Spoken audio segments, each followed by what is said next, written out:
بسم الله الرحمن الرحيم أتأمرون الناس بالبر وتنسون أنفسكم وأنتم تتلون الكتاب أفلا تعقلون واستعينوا بالصبر والصلاة وإنها لكبيرة إلا على الخاشعين الذين يظنون أنهم ملاقو ربهم وأنهم إليه راجعون. يا بني إسرائيل اذكروا نعمتي التي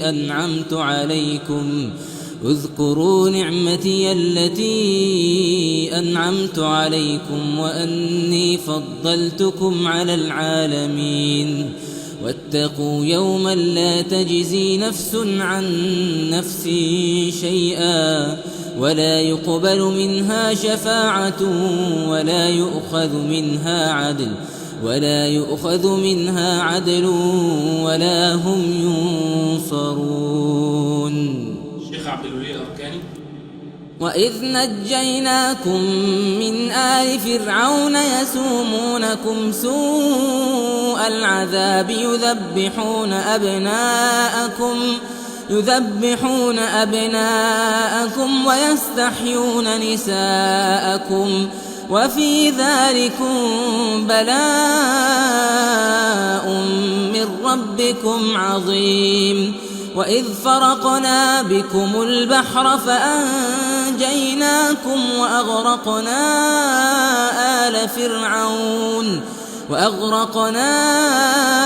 آل فرعون وأنتم تنظرون. وإذ واعدنا موسى 40 ليلة ثم اتخذتم العجل من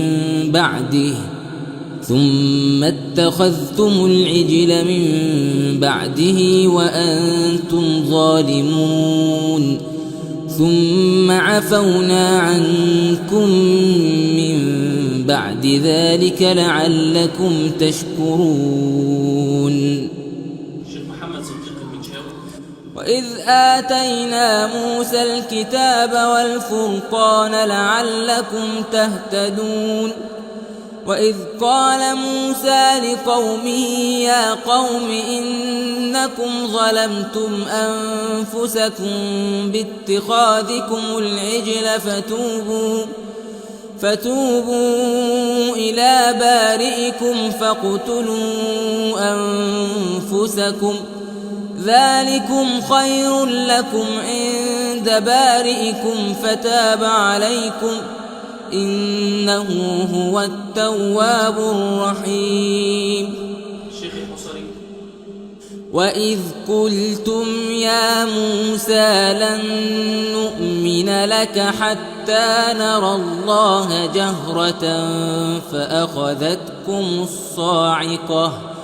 فأخذتكم الصاعقة وأنتم تنظرون ثم بعثناكم من بعد موتكم لعلكم تشكرون. وظللنا عليكم الغمام وأنزلنا عليكم المن والسلوى كلوا من طيبات ما رزقناكم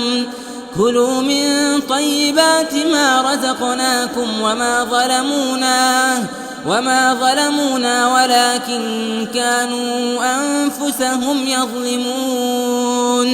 وإذ قلنا ادخلوا هذه القرية فكلوا منها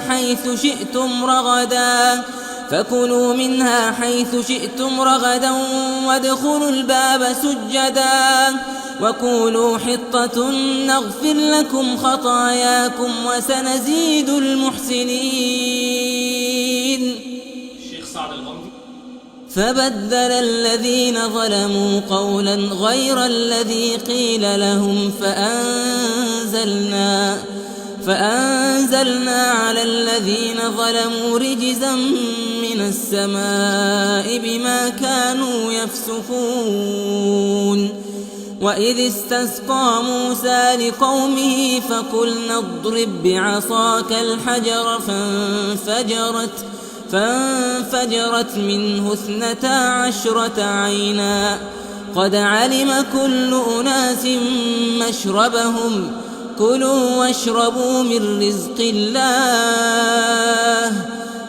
واشربوا من رزق الله ولا تعثوا في الأرض مفسدين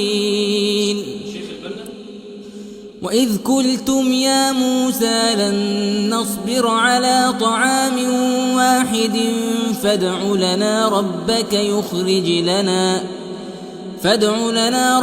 يخرج لنا مما تنبت الأرض من بقلها وقثائها